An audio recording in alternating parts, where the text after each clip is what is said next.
Bismillahi walhamdulillah wassalatu wassalamu ala rasulillah. Welcome to the show. It is a beautiful Thursday evening, and that means one thing and one thing only. That means it's time for Call to Guidance with your host, Yunus Kawanga. It is 5 minutes past 8 Central African time, coming to you live from the Salam Media Studios in Johannesburg. And Alhamdulillah, what a beautiful evening it is. Allah subhanahu wa ta'ala has blessed us with beautiful rain, and may Allah subhanahu wa ta'ala make us taste more barakah, more ni'mas through this beautiful pleasure and blessing of having rain coming down, especially in this past few days. We've seen excruciating heat in the Juba region, and Alhamdulillah. Anyhow, coming to the show, later on we'll be speaking about the upcoming Wall Academy, inshallah, which is also in conjunction with the JP college here in Johannesburg. And with that, I'll be joined by Ustad Yusuf Matlangwe, inshallah ta'ala, to spread all the information properly and what is it all about and how we can get into contact with them, inshallah. However, to begin the show, we'll start talking about a very inspirational center that is here, the Gordons Bay Islamic Society, and with us will be the treasurer, brother Abdulkader Sonday, inshallah ta'ala. Assalamu alaikum wa rahmatullah, and welcome to the show. Alaikum salam wa rahmatullah, Brother Yusuf, and assalamu alaikum wa rahmatullah to all the listeners. Jazakallah khairah for joining us. It is a pleasure for us to have people in your work of life, especially those people who are on the ground doing the work of Allah subhanahu wa ta'ala. The show is about dawah and community development, and I saw that you actually encompass both of those main points that we focus on. Without even taking much time, can you just inshallah introduce to us what is the Gordons Bay Islamic Society, and yourself, what role do you play in that society, inshallah? Bismillah ar-Rahman ar-Rahim.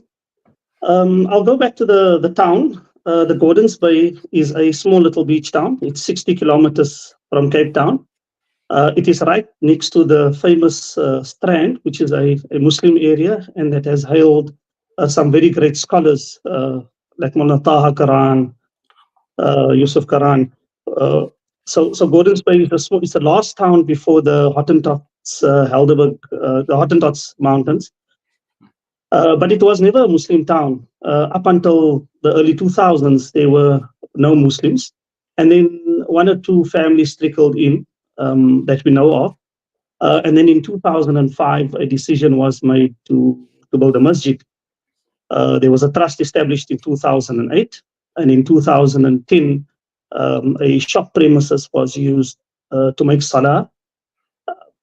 And we started reading full Quran Taraweeh, and 5 times Salah was made except Jummah.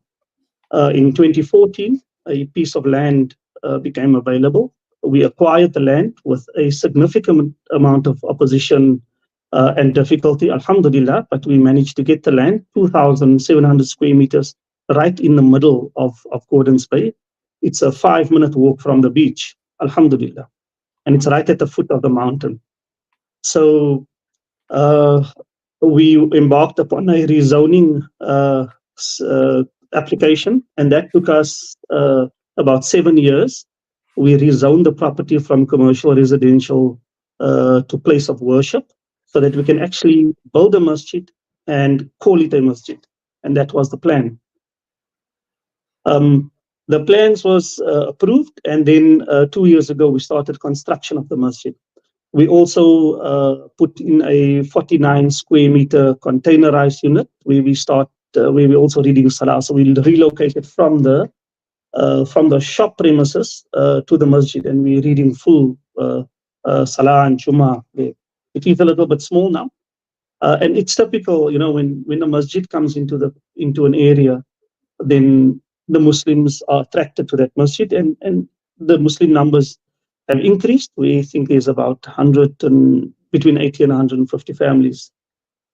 In parallel with the masjid project, we also realized early on that we cannot just build a masjid so that people can make salah for the community. It must be a center of learning and a center of education and a center of da'wah. We also, in that time, in 2010, we established a madrasa in Philippi, in a small shack, and then that madrasa grew, and then we acquired a 3-bedroom house, and now there's about 120 kids that are being taught there. Every weekend, about 30 women come and they learn the Quran, many of them reverts. So there's a lot of good work that comes from that madrasa. And 5 years ago, we also established the madrasa. The madrasa in Philippines is called Al Huda Madrasa, and it's run by our former Imam, Hafiz Uthman, and his wife, who is a local, and they're doing good work. And then we also established a madrasa in the neighboring township called Asanda village. The madrasa's name is Ulwazi Ngongkeli Islam, which basically means knowledge of the religion of Islam, if I've translated it correct. And there is also about between 60 and 80 kids that have become Muslim and they're learning the Quran, alhamdulillah. And on the back of that, we also there were many girls that became Muslims. So now we have to accommodate ladies certain days a week in the madrasa, and they're also being taught. We have made 3 attempts to buy a piece of land so that we can build a proper madrasa and a masjid. But inshallah, we ask the listeners to make dua that we acquire that land so that we can build a bigger masjid, because the Islam is spreading like wildfire amongst many of the people, and this comes through the will of Allah. It's not our efforts. We are just fortunate enough to be involved in that. Allah has blessed us to be involved in that, and I urge many of the masajids in South Africa to have a side initiative of a township masjid to fund and to grow, because like in a place like Gordons Bay, you'll have 2 or 3 reverts. In a place like Asanda village, you have 40 to 80. So it's a force for the amount that you spend, and the benefit that you get is significant. It doesn't mean that we mustn't spend in the other areas, but we must have parallel operations, and we must grow those madaris so that they can eventually become big masajid and potentially darul ulooms right there in the township, inshallah. So that's the plan. We also fund the jalsas every year, and we make qurban at this at these madrasas. People donate their qurban meat, and the whole community, Muslim and non-Muslim, because many of the kids, their parents are non-Muslim, they come and they assist with the slaughtering of the sheep, and we distribute the food and all that. So it becomes a social event. The jalsas also become a social event. I've attended a few of these jalsas, and I've had non-Muslim parents come to and they say, we're so happy that the kids are there, because even during the holidays, the kids stay at the madrasa. They don't spend time with their families so that they can stay in the Islamic environment. And during Ramadan, they also sleep over. They get up, Fajr, they read Quran. The whole Islamic environment is replicated in the very small and difficult space. But inshallah, we will expand that, and that's the plan. Subhanallah. It's very interesting listening to yourself and other people who are involved in such a beautiful work, especially seeing a center coming from nothing and from inception to what it has become today. And the one important point that you laid out was in terms of other masajid or societies, or rather communities, Muslim well-established communities, to look at establishing musallas or masajids in the townships as well. And we see it everywhere, even here in Joburg, Gauteng side is the same issue, that you'd find that in our normal well-established Muslim areas, there'll be 1, 2, or 3 Muslims, people embracing in a month. But in the township, there'll be people in droves, subhanallah. And that begs the question that are we putting the effort in the right places? At the end of the day, it's only between ourselves and Allah subhanahu wa ta'ala in terms of the intention, whatever. But I believe also in terms of initiation of having something like this is very important, and it does put a pivotal aspect on Islam growing in South Africa. We always ask the question that why is it that Islam has been around for over 370 years, but we only have about 3% Muslims in the population of South Africa, and that's only about 1.8 million, or now it's about 2 million people. Only Allah subhanahu wa ta'ala can answer that for us, especially looking at the history of South Africa as a deeper understanding also of that. However, one point that I really wanted to go into is now in terms of the programs in the massages, the smaller massages and the madrasas that you mentioned. Now, how has the Dawah movement shaped in those areas, especially on the point that you have to interact with the local Xhosa speaking people? Now, has that also raised a need of sending youngsters to madrasas to go learn the deen and come back and now teach it back to their own family members in the home and local languages? But how has it played also as shaping the dynamics of the society at large, inshallah? Yeah, look here, we don't micromanage the Madaris. Hmm. They have their own way of doing things. We just support them. We have sent 8 children to KwaZulu Natal, to Islamic Institute, and then we've also funding the living cost of one child, one individual that's gone to Newcastle, and there's one individual that came from there that we also funded his accommodation at the University of KwaZulu Natal, and he qualified. He got a degree in, I think, human resource management. So it's not just about dini education, it's also about secular education for capacity building. Where we can and where we, funds are limited, but we try and use our influence to get the funding and spend it in the areas where wherever we can, basically. Hmm. And you see, in a place like Philippi, there's already a critical mass of Xhosa ulama. And I think we need to support them as a collective so that they can establish their own madaris, their own halkas. And I know the Shura councils are doing a lot of work in that. So inshallah, that will grow, and wherever we can, we try and support them. And you see, it looks overwhelming and it looks difficult. You think all these, million people, and we must play the long game.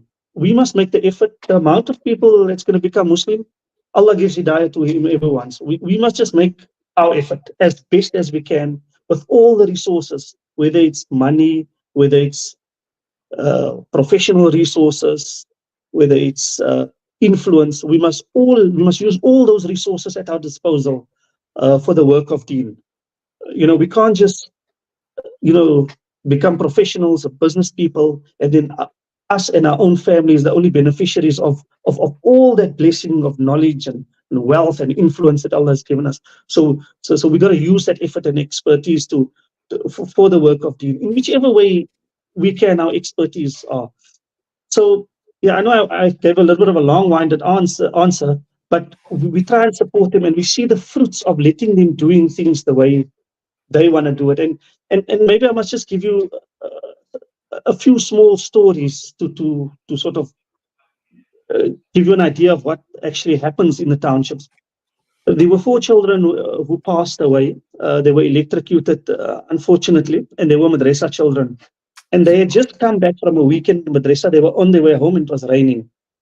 And with small kids, they go touch wires and then they were electrocuted. 2 of them passed away. Now their parents were not Muslim, and their Salatul Janaza was read in the road next to the madrasa, and the whole community blocked the road, so that the Muslim students and can read Salatul Janaza. And these kind of things they use to make dawah as well. And the other 2 kids were repatriated to the Eastern Cape, and we sent Hafid Uthman with his assistant to go and make the ghusl. And now let's look at the honor and the dignity of these people.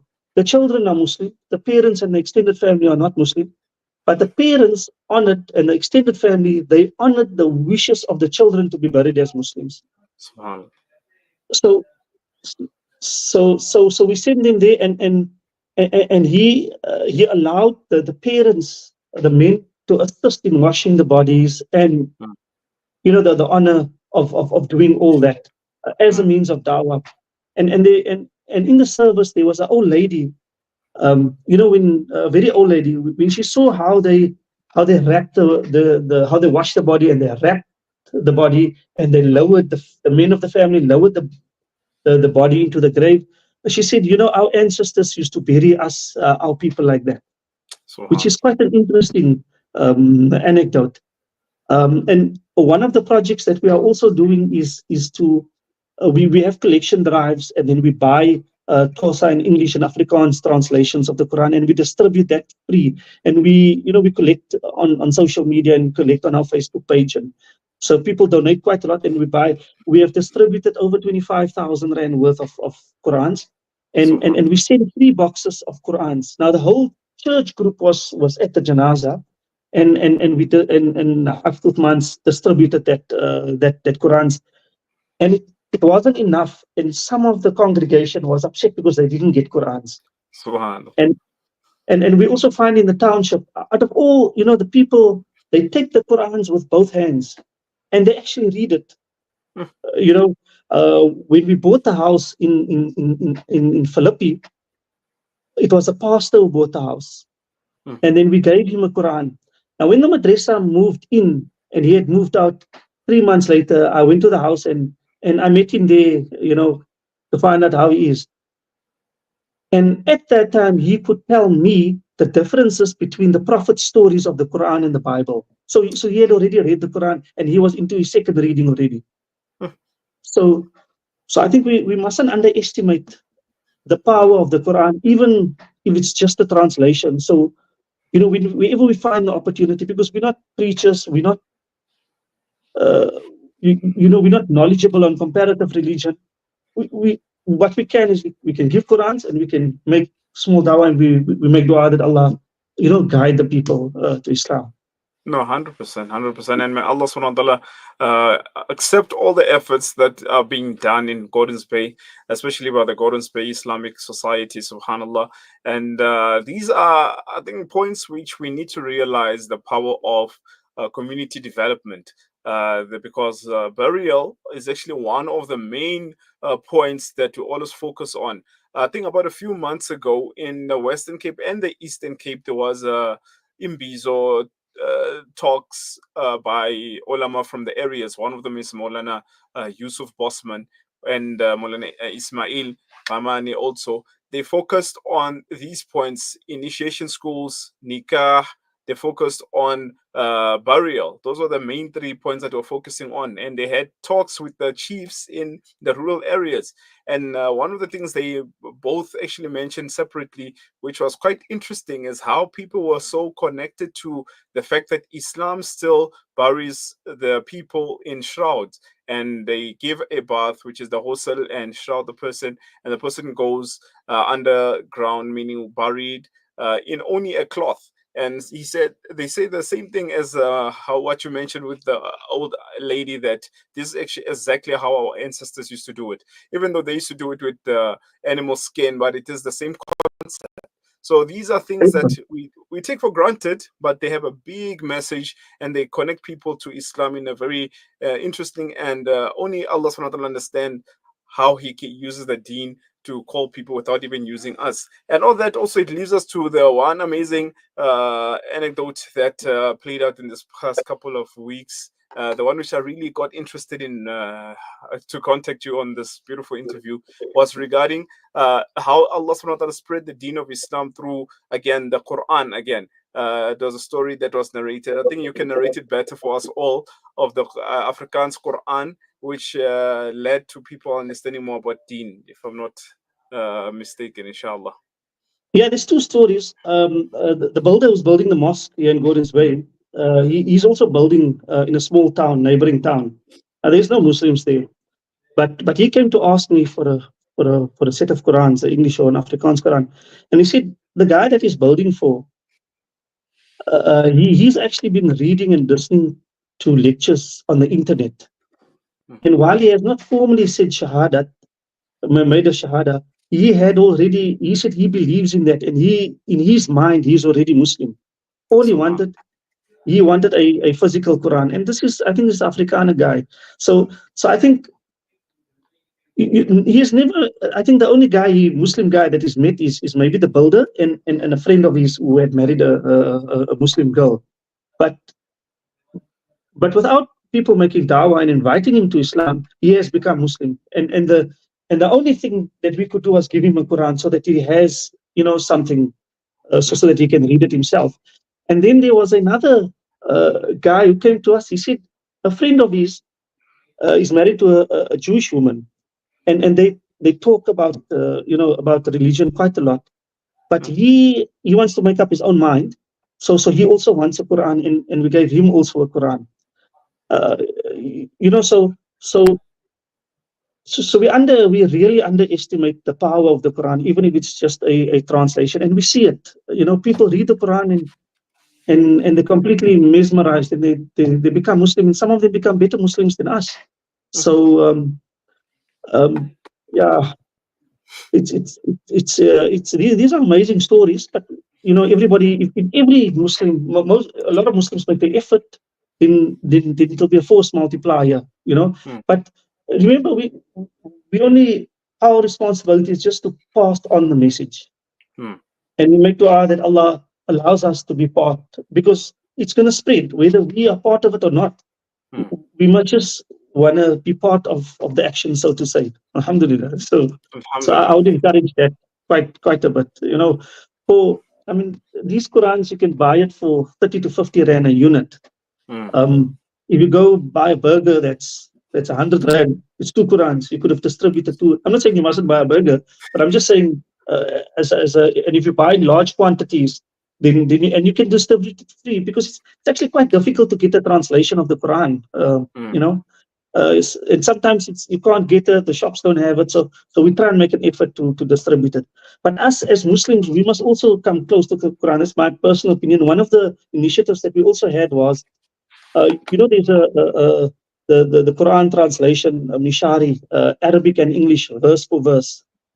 I don't know if you've ever listened to it. And what we've done is we've compressed the whole Quran into one CD, 700 megabytes. And then we've printed about, I think, about 6,000 or 7,000 of those, and we've distributed so that the people can listen to it in the cars, because in Cape Town the traffic is very bad. People sit an hour, 2 hours in the traffic, so they can listen to this, and you can easily listen to 3/4 of a juz with English and Arabic, and you actually start understanding the words. You start making connections. So we distributed a lot of these CDs so that the people can listen to it, and it's quite interesting. One of our friends who teaches, he's teaching some pensioners, ladies. They are becoming half of pensioners, old ladies in the 60s and 70s, and he wanted a stack of these CDs, because while these ladies are cooking, they can listen to the Quran, the English and the translation of it, and it makes it easier for them to memorize the Quran. And I found that quite interesting. Subhanallah, that is indeed interesting. Subhanallah. Again, it's things that we don't really think of that make such an amazing impact on people's lives. And ultimately, people, through Allah's guidance, they become Muslim. And alhamdulillah that we have people like yourself who are part and parcel of these efforts of spreading Islam. Just the last minute, inshallah, if you could give the last minute advice to all those other societies or organizations who are trying to push dawah in their own capacities, what is the main thing or theme to focus on when doing this work, inshallah? I think the important thing, I can't prescribe how people must do dawah. Different people have different ways, but we mustn't patronize the people. We must make sure that we must give them dawah, but we must also build capacity where we can assist them with advice on how not to get into debt, how to run small businesses. All this is a different form of dawah. And Indonesia is the biggest Muslim country. It was spread by business people who were just honest in their business, and I don't think those people, if they had to be alive today, they would have been shocked at how many Muslim people. And at the time when they went in there, they probably didn't know there was going to be the impact that they had on the people would have been that much. And us, we need to have in the mining industry, they talk about 100-year plans and 50-year plans. For Islam, we must have a 300-year plan. We must play the long game. We must think that it could well be that the whole Southern Africa will be completely Muslim in 300 or 500 years' time. It's not completely impossible, because I mean, it took maybe 400-500 years from the whole Indonesia, 200-300 million people to become Muslim. It's not completely impossible. We mustn't think beyond our own lives. And ultimately, dawah is not just to pass the message. We are, as us as individuals, as Muslims that are born Muslim. Imagine if if the people, our ancestors that were Christian or Hindu or Buddhist, imagine if the people didn't come to them for dawah. Would we have been making salah today? We wouldn't have been making salah. So we need to pay this thing forward. 500 years down the line, people must be making salah because we made the effort to give the ancestors a Quran. So I think that's very, very important, But we are also trying to earn our own Jannah, because we don't know what our footing is going to be on the day of account. We desperate for that ourselves. That's the best advice, and do some work, even if it means going to sleep. And I always give the advice to the students who go to university. Become doctors, lawyers, engineers, and do great things. But if you don't use your knowledge to earn your Jannah, then it's wasted on you. It's absolutely wasted on you. I mean, we can take examples like Dr. Imtiaz Suleiman is one example. There are many people, and I mean, even in the Gordons Bay, I may be you may see me, but there's like an army of people behind me who support me. And some of them are business people, some of them are doctors, and you won't believe it. There was a car guard who contributed 10 rand every month towards the construction of the masjid. A car guard. So I think we mustn't underestimate we don't know what, when we build masajid will be built. It's Allah that's building the masajid. We are just lucky to be involved in it. Allah has given us the blessing of being involved in it. Alhamdulillah. And I encourage all the youngsters, get involved. If you get involved with the work of deen, your dunya will sort itself out. You work for the akhirah and the dunya. And I can talk that from personal experience. You do the work of deen and your dunya will sort itself out. Subhanallah. Now, Jazakallah khairah once again, Brother Abdulkader, and we really appreciate having you on the show, especially in the times where we need that sense of hope and inspiration. And I believe this is actually the time where we need to hold ourselves in account of what we're doing and if it's for the benefit of deen or not, inshallah. Jazakumullah khairah once again, and really make dua that Allah subhanahu wa ta'ala does take you from strength to strength and the whole Golden Space Islamic Society, so that Islam, inshallah, can spread throughout the whole of the Western Cape and all the way into the whole of South Africa, inshallah. Ameen. Jazakumullah khairah. Assalamu alaikum wa rahmatullah. Wa alaikum salam wa rahmatullah, and jazakallah for the opportunity. Barakallah fiqh. Alhamdulillah. So that brings us to the end of the first segment, inshallah. So we'll be taking a break. When we return, inshallah, we'll be going into discussions about the Wall Academy with the Sheikh Yusuf Matlawung, inshallah ta'ala. Stay tuned as we take a break.